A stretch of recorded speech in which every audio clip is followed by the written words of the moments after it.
Boa noite, queridos e queridas irmãs e irmãos.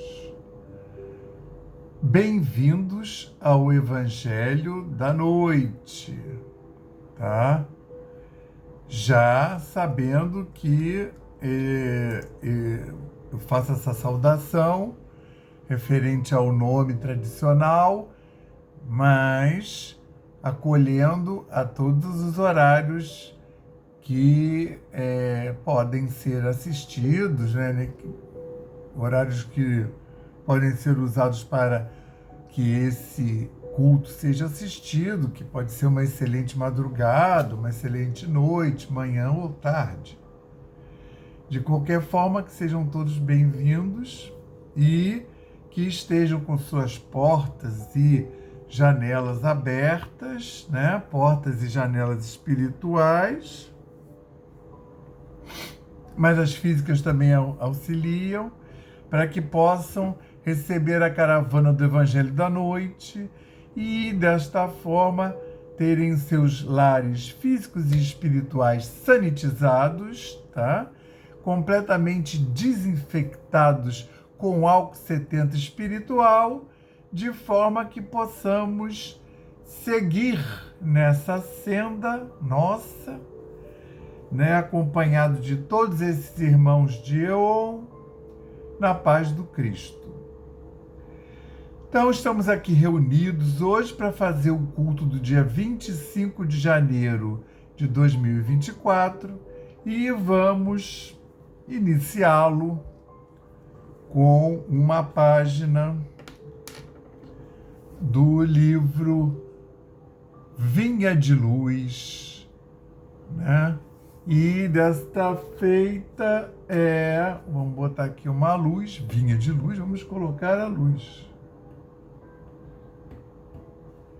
Desta feita, vamos nos deter na lição 98. A prece recompõe. E, tendo orado, moveu-se o lugar em que estavam reunidos. Atos dos Apóstolos, capítulo 4, versículo 31. A construção de simples casa de pedra há que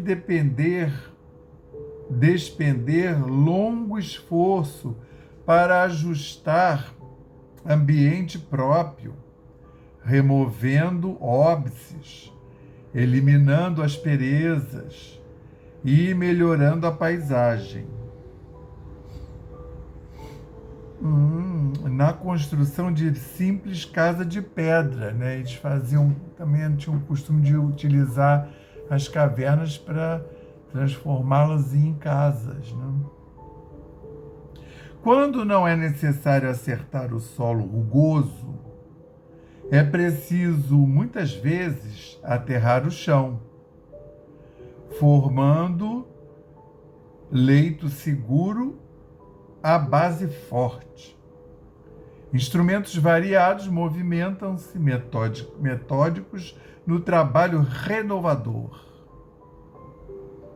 Assim também na esfera de cogitações de ordem espiritual, na edificação da paz doméstica, na realização dos ideais generosos, no desdobramento de serviços edificantes, urge providenciar recursos ao entendimento geral, com vistas à cooperação, à responsabilidade, ao processo de ação imprescindível. E, sem dúvida, a prece representa a indispensável alavanca renovadora, demovendo obstáculos no terreno duro da incompreensão. A oração é divina, voz do Espírito, no grande silêncio. Nem sempre se caracteriza por sons articulados na conceituação verbal, mas, invariavelmente, é prodigioso poder espiritual comunicando emoções e pensamentos, imagens e ideias, desfazendo empecilhos, limpando estradas, reformando concepções e melhorando o quadro mental em que nos cabe cumprir a tarefa a que o Pai nos convoca. Muitas vezes, nas lutas do discípulo sincero do Evangelho, a maioria dos afeiçoados não lhe entende os propósitos. Os amigos desertam, os familiares cedem à sombra e à ignorância. Entretanto, basta que ele se refugie no santuário da própria vida, emitindo as energias benéficas de amor, da compreensão, para que se movam na direção de mais alto o lugar em que se demora com os seus. A prece tecida na inquietação e angústia não pode distanciar-se dos gritos desordenados de quem prefere a aflição e se entrega à imprudência. Mas a oração tecida de harmonia e confiança é força imprimindo direção à bússola da fé viva, recompondo a paisagem que vivemos e traçando rumos novos para a vida superior, graças a Deus. Graças a Deus. Graças ao Cristo de Deus e graças ao Espírito Santo de Deus.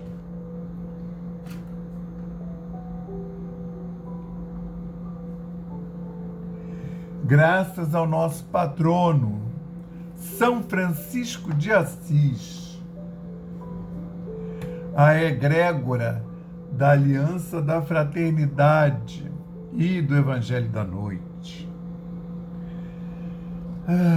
Obrigado, Senhor, pela semana que recebemos desde o último culto. Obrigado por todo o envolvimento, o amparo e a condução e aconselhamento.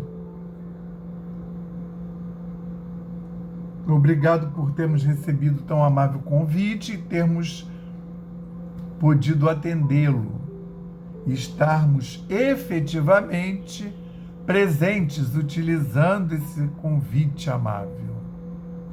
Envolve-nos a todos, Senhor, aos nossos lares físicos e espirituais, a todos aqueles que caminham conosco no EON.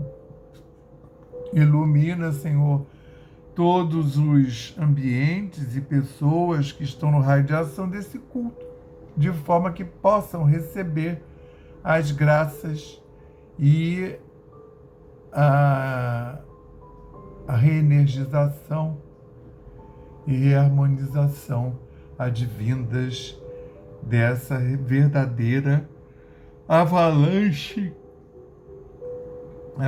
energética e espiritual que irá nos inundar agora durante os próximos minutos.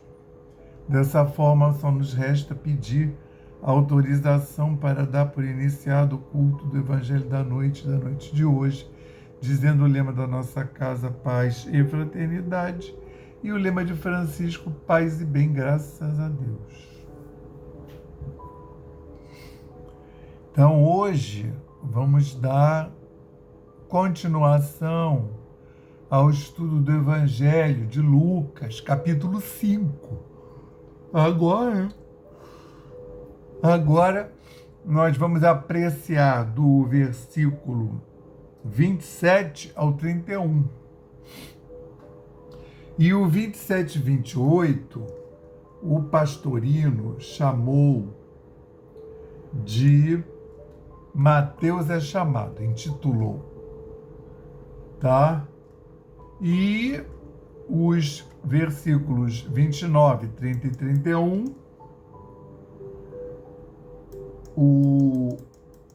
o título que Pastorino colocou é o banquete de Levi.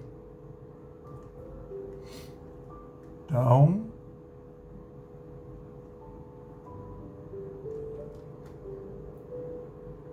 vamos ver o que a gente está seguindo o Evangelho de Lucas, né? Que ele é o estudado da vez. Mas nessas duas passagens, as duas passagens são relatadas pelos outros sinóticos, pelos outros evangelistas, tá? Então, em Lucas, ele diz: depois disso, saiu e olhou atentamente um cobrador de impostos, entre aspas, publicano, sentado na coletoria, e disse-lhe: segue-me. E deixando tudo, ele levantou-se e o seguiu. Aí, continuando.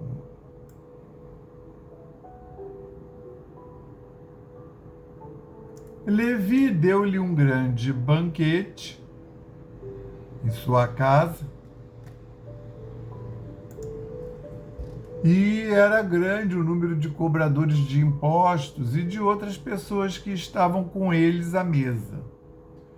Os fariseus e seus escribas murmuravam contra os discípulos de Jesus, dizendo: por que comeis e bebeis com os cobradores de impostos e pecadores? Respondendo-lhes Jesus: os sãos não precisam de médicos, mas sim os enfermos. Não vim chamar os justos, mas os pecadores, para a reforma mental. Que danado esse Jesus, hein? Então, o que acontece? O banquete de Levi. Mateus é chamado. Acho que o Pastorino já intitulou assim para as pessoas se ligarem, né?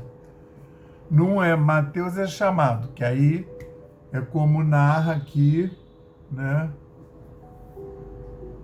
Quer ver? Em Marcos ele fala assim: saiu outra vez para a beira-mar, e toda a multidão vinha a ele, e ele lhes ensinava. E quando ia passando, viu Levi, o filho de Alfeu, sentado na coletoria, e disse-lhe: segue-me. E levantando-se, ele o seguiu.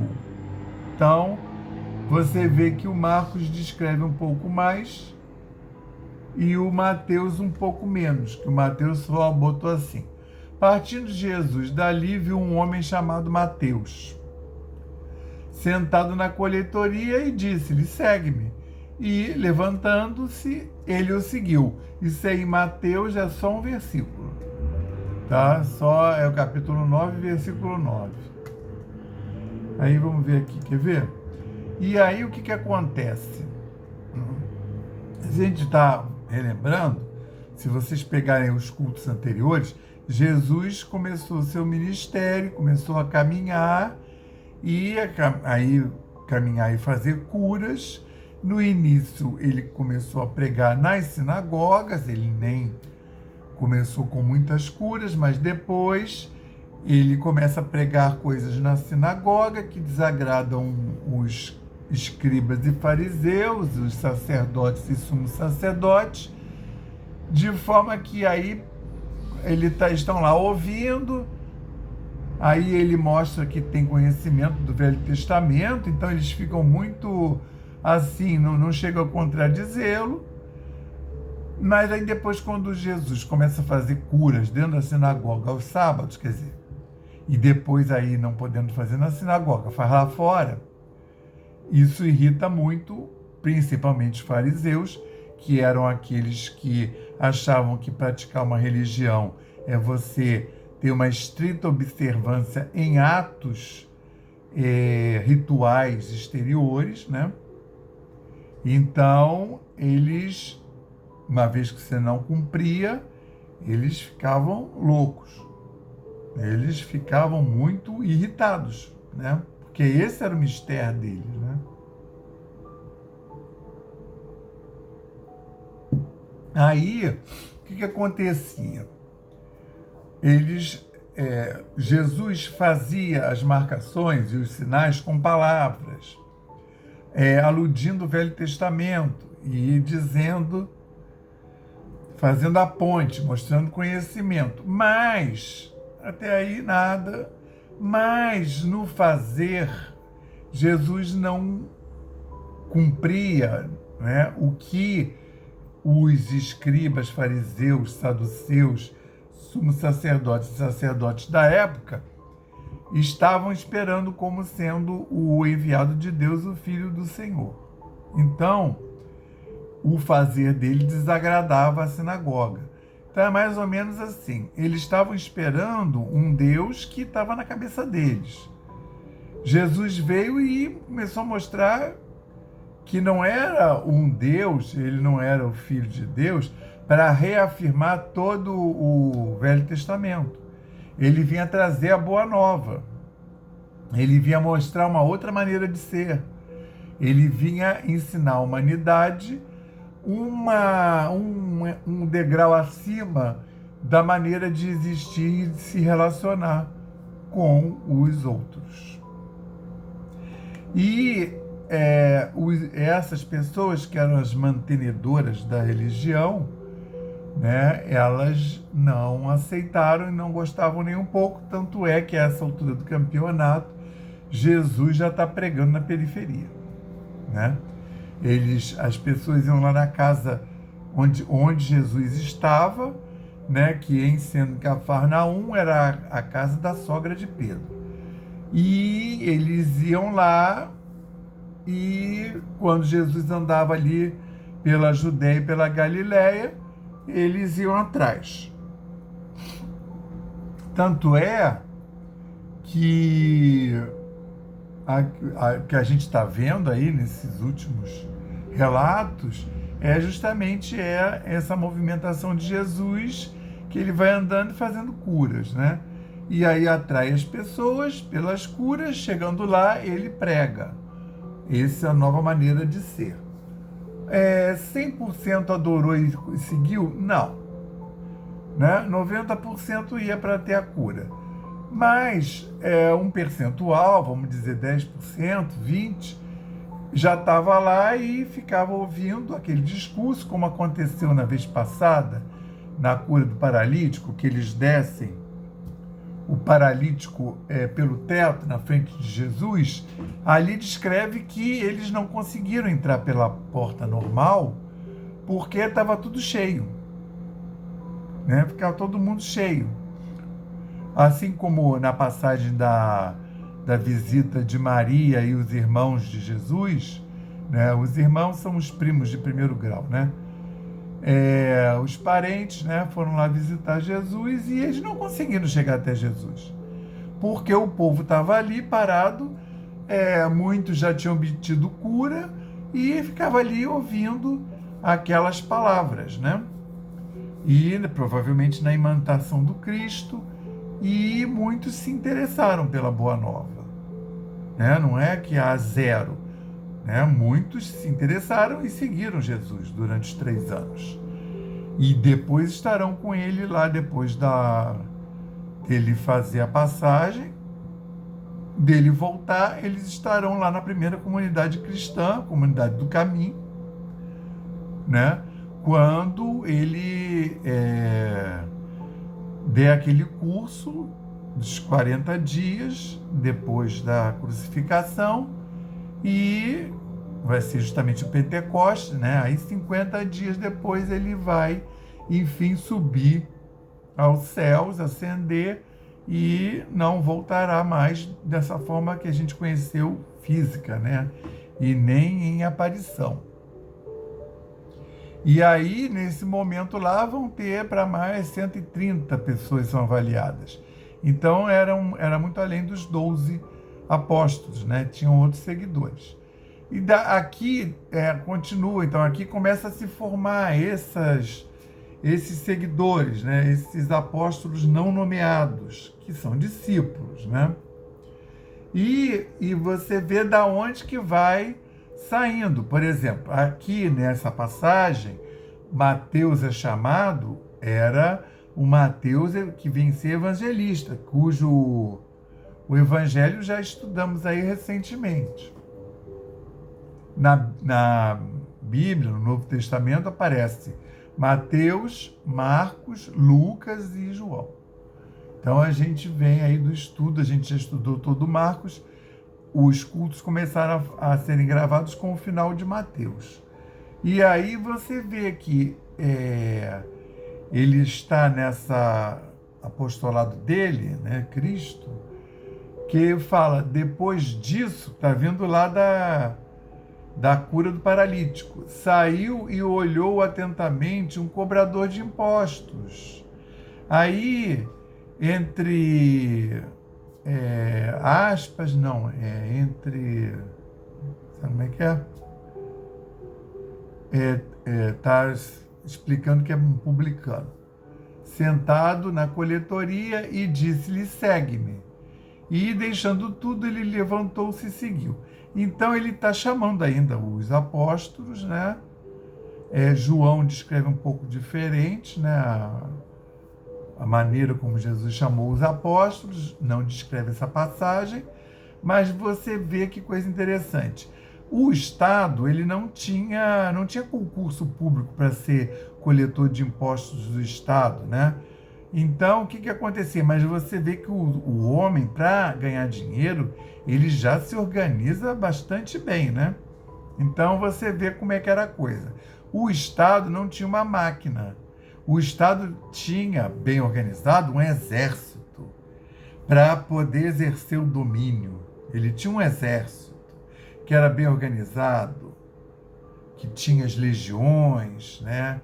As subdivididas, até chegar o centurião, comandava 100, mas tinha outras instâncias hierárquicas de agrupamento. Mas essa parte aí, como é que ele fazia? A pessoa, geralmente eram famílias, se apresentava lá e comprava a dívida do Estado, ia lá e pagava para o Estado, o que aí depende do tamanho do escritório lá do publicano. Aí a gente começa a entender a raiva que o povo tinha do publicano. Por isso que falar publicano é a mesma coisa que falar pecador, é a mesma coisa que execrar. E aí, por quê? Eles tinham escritórios, né, que aí chamado, o Mateus, ele estava lá sentado na coletoria, né? É um escritório de contabilidade, eles compram a dívida do Estado e depois ele sai atrás, mandando os cobradores dele para pegar esse dinheiro do povo que está faltando pagar. Entendeu? Comerciantes, etc. Então, e é claro que para fazer esse papel, ele botava um percentual de ganho dele, que o Estado não estava nem aí. Até porque esse conceito de percentagem, né, não tinha inflação, custo de vida, então ele botava lá o percentual que ele achava que era justo. E aí, como eram muitos publicanos, você imagina, a maioria queria ganhar dinheiro. Porque na hora que ele comprava aquela dívida do Estado, por exemplo, ele pagava o imposto de 100 pessoas, depois ele ia lá e ia atrás das pessoas cobrar. E aí cobrava, ele botava mais 10, 20, 30%, e é por isso que o povo tinha horror deles, porque nessa hora que eles exploravam o povo, tá? Que eles, dizia-se na época, né? Que eles botavam um percentual muito grande. Isso na Idade Média vai virar esse crime de usura, né? Já tinha essa noção na época aí, por causa dos 10 mandamentos, que é um crime de usura. Usura é você ganhar mais do que seria o razoável, né? Não estão falando aí o uso, se a cobrança se dava com o uso de força, mas tinha a própria intimidação do Estado, né? Eles recebiam esses escritórios e os coletadores de impostos deles, dos escritórios, que iam atrás das pessoas, eles tinham essa chancela do Estado de coletores de impostos, tá? Coletores. E aí o Estado já tinha recebido dele, não ficava regulando quanto ele está cobrando de cada pessoa, né? Então, até porque você comprava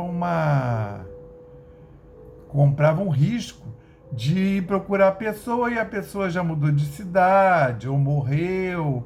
Então tinha um percentual aí que eles levavam cano, tá? Você vê isso naquela época, hein? Isso não foi inventado agora não, é antes de Cristo, hein? Você vê que para o homem ganhar dinheiro, ele é muito ágil, se organiza de forma rápida, né? Ágil. E aí, é disso que nós estamos falando. Então, olha aí Jesus agindo didaticamente. Em vez de ele ficar falando, porque depois lá que ele morrer, ele vai falar, Deus não faz distinção de pessoa, Deus não faz distinção de comida, né, de gênero, de profissão. Aí ele já não precisa falar, ele já está demonstrando. Porque ele passa e vê o Levi, que aí nós somos esclarecidos por Marcos, que tratava-se de Levi, tá? E quando ia passando, viu Levi, o filho de Alfeu, sentado na coletoria, e disse-lhe, segue-me. E levantando-se, ele o seguiu, demonstrando o quê? Que ele já estava desapegado à matéria, embora ele estivesse numa posição extremamente crítica, né, com muita até segregação mesmo, né, da maioria da sociedade, porque os coletores de impostos publicanos eram a última tipo de gente. E aí eles se frequentavam, eles só se relacionavam entre si, porque eram os únicos os outros publicanos e coletores de impostos eram os únicos que iam aceitar se relacionar com aquele um. E o que acontece? Até porque o resto era envolvido com a sinagoga e eles eram tidos como impuros, e os judeus que tivessem contato com eles também iam ser tidos como impuros. Tá? E aí Jesus vai lá, chama, quer dizer, viu a psicosfera, né, a aura de Mateus, no caso Levi, que vem a se chamar Mateus, o evangelista, né, o Mateus apóstolo, e aí ele chama e o Mateus levanta prontamente e segue. Então, isso é uma grande tapa na nossa cara, porque quando a gente acha que sabe alguma coisa, quando a gente acha que sabe alguma coisa em relação a outras pessoas, né, que tem a pessoa como uma verdadeira pecadora, que era o caso deles, aí a gente descobre que, na verdade, o cara estava até melhor do que o pessoal da época, porque simplesmente, entendo bens, entendo a coletoria, ele simplesmente abriu mão, levantou e saiu. E aí a passagem seguinte é o banquete de Levi, né, que é quando Levi deixa de ser Levi e passa a ser Mateus. E aí o Levi só conhecia outros impuros, pecadores, né, cobradores de impostos. E aí o Levi deu-lhe um grande banquete em sua casa, que era para fazer essa transição, essa despedida, e era grande o número de cobradores de impostos, era só o que ele conhecia, né? Os cobradores de impostos e as famílias. E de outras pessoas que estavam com eles à mesa. Os fariseus, e seus escribas murmuravam contra os discípulos de Jesus, dizendo: por que comeis e bebeis com cobradores de impostos e pecadores? Respondendo-lhe, aí Jesus, né, ouviu, essas pessoas, né, os escribas e fariseus, eles não foram em cima de Jesus, eles foram em cima dos discípulos, que era mais fácil de pegar. Mas aí Jesus, né, respondendo-lhe, Jesus, os sãos não precisam de médico, mas sim os enfermos. Não vim para chamar os justos, mas os pecadores, para a reforma mental. Esse termo só Lucas usa, tá? Que praticamente hoje seria a própria mudança, né, do padrão vibracional mental, reforma mental, a metanoia, né? Só que aí na época ainda não era metanoia, não total. O Levi, né, vai seguir Jesus, né, vai virar apóstolo, mas ainda nessa condição humana, né, ainda cometendo erros de homem encarnado. Embora saia dessa encarnação, né, vai dar um passo gigantesco, mas na verdade não tem nada de mágico, ele já tinha os ganhos. Jesus os chama por quê? Porque na época ele já diferenciava do resto, né? Ele já tinha créditos a mais, tanto é que ele é chamado e segue imediatamente e deixa a coletoria para trás, né, com os outros sócios empregados do escritório, né, que são os outros coletores de impostos. E aí Jesus começa a, então, agindo, a dar essa lição. Mas olha só, a religião não é para pessoa virtuosa. Quer dizer, também, não tem nenhum impedimento. Mas ela é a própria ponte, né, entre a pessoa encarnada, errada, cheia de débitos, e Deus. Tanto é que é uma religare, né? A pessoa vai se reconectar de novo. Através de o quê? De uma religião. Qual? Uma das muitas. Por isso tem tantas, né? Para satisfazer todas as maneiras de pensar e todos os graus de vibração, de padrão vibratório. Cada um vai procurar a religião que mais se afiniza, né? E aí, ele já dá essa imensa lição, né?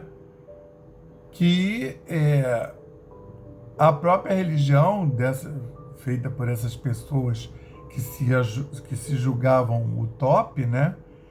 Ele está mostrando que sim, peraí, um passo atrás, vocês não estão tão bem assim, né? É um pessoal que está lá dentro da sinagoga, mas é graças a esse pessoal que Jesus vai ser crucificado. Então, não foram capazes de identificar o Filho de Deus que diziam que estavam esperando há milênios. E com isso, ele vai angariando pessoas dentre aqueles que não tinham religião, que são os gentios. Por quê?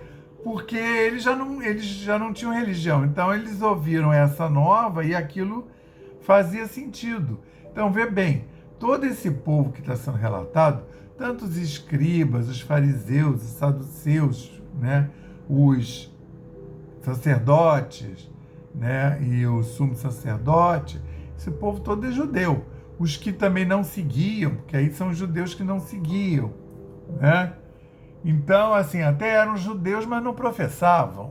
Então, esse povo todo está ouvindo a mensagem e alguns estão se identificando, estão seguindo, tá?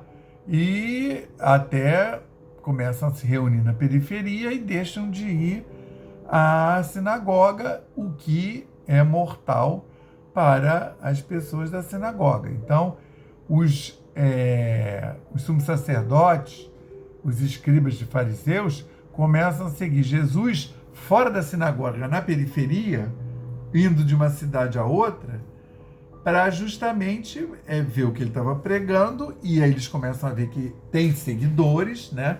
Lá no episódio da multiplicação dos pães, diz que eram 5.000 pessoas na primeira multiplicação, e na segunda parece que eram 3.000. E é óbvio que não cabia isso tudo dentro de uma sinagoga, né? Então eles depois passam a seguir para ver como é que eles vão enquadrar Jesus, né? Você vê que são os homens de Deus. Então a gente tem que dar um passo atrás, e essas pessoas que a gente execra, a gente tem que pensar que a gente não sabe o real estado espiritual dessas pessoas. Bom, agora vamos passar para o nosso passe fluídico terápico, durante o qual nos colocaremos numa posição confortável e vamos nos ligar ao santo de sua preferência, a falange de São Francisco de Assis, nosso patrono, e aos nossos guias e protetores espirituais, de forma que eles possam chegar até nós e nos beneficiar, não só a nós individualmente, nossos templos, mas também nossos lares físicos e espirituais, com todos aqueles que ali residem. Elevemos mais uma vez os nossos pensamentos ao Pai e confiemos. Nós pedimos ao Cristo para que possam os nossos amigos espirituais, juntamente com os protetores de cada um aqui presente, realizar através desse passe fluídico terápico o tratamento particularizado de acordo com as necessidades que cada um apresenta. Que seja suavemente depositado em nosso corpo fluídico, mental e físico o remédio advindo das camadas superiores da vida, tão bem preparados por corações amorosos para nos atender. Rogamos ainda que os benefícios deste passe se estendam aos nossos lares, envolvendo de forma carinhosa nossos familiares, parentes e amigos, proporcionando-lhes igualmente tratamento eficaz. Intimamente pedimos forças para desenvolver em nós coragem, discernimento, paciência e bom ânimo em nossa lida diária, nos colocando agora na posição de receptores, abertos à boa influência do alto, alentando a nossa consciência de que somos seres oriundos e viventes no universo de Deus. Agradecemos a nossa coexistência com o nosso próximo e a atual reencarnação, que nos colocou em contato com os elementos indispensáveis às nossas necessidades de evolução. Rogamos inspiração para que possamos aproveitar a oportunidade da mesma para exercitar o perdão e a busca sincera pela harmonização íntima, sem deixar de atender aos reclames da lei de progresso e evolução. Finalmente pedimos equilíbrio moral e emocional, inspiração nos padrões do Evangelho, para que possamos solucionar, com os nossos esforços, os problemas que nos envolvem. Resignação positiva, sem estagnação. Compreensão para agir com amor, ação, sem ser subserviente. Proteção. Forças para manter a vigilância e disposição para realizar a nossa reforma maior, graças a Deus. Graças a Deus, graças ao Cristo de Deus e graças ao Espírito Santo de Deus. Graças ao nosso patrono São Francisco de Assis, aos nossos guias e protetores espirituais, anjos da guarda. Agradecemos a possibilidade de realizar mais esse culto. Pedimos para que os nossos lares físicos e espirituais tenham sido sanitizados, que porventura, os miasmas que possam ter sido acumulados da semana passada para cá, que possam ter sido removidos, que essas energias mais complicadas, que não têm a possibilidade de serem reharmonizadas, possam ter sido encaminhadas para os lugares adequados e que nós possamos ter tido os nossos lares, assim como os nossos corpos, que são os nossos templos, reharmonizados e reenergizados na graça do Cristo.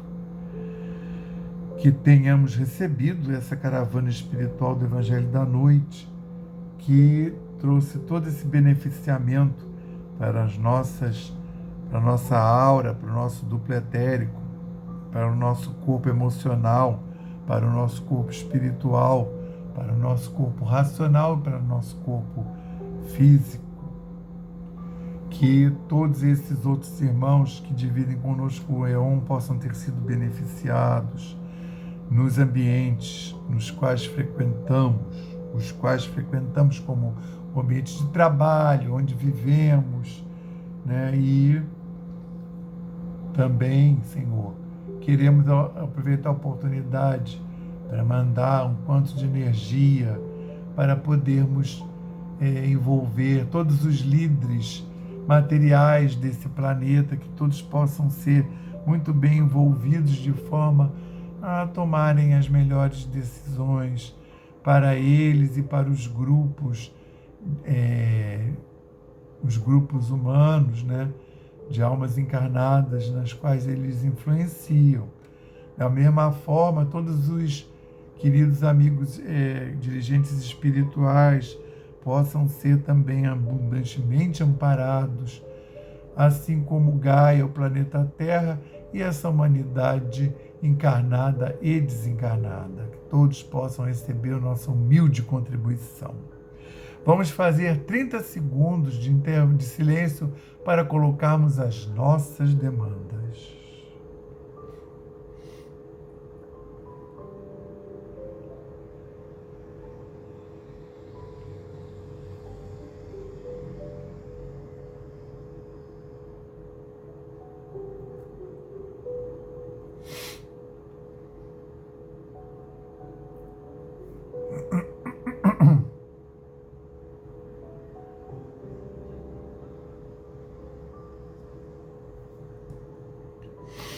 Dá-nos a permissão, nosso Senhor Jesus Cristo, para encerrar o culto da noite de hoje, dizendo o lema da nossa casa, paz e fraternidade, e o lema de Francisco, paz e bem, que tenhamos todos uma excelente semana, envolvidos e amparados na luz do Cristo, graças a Deus.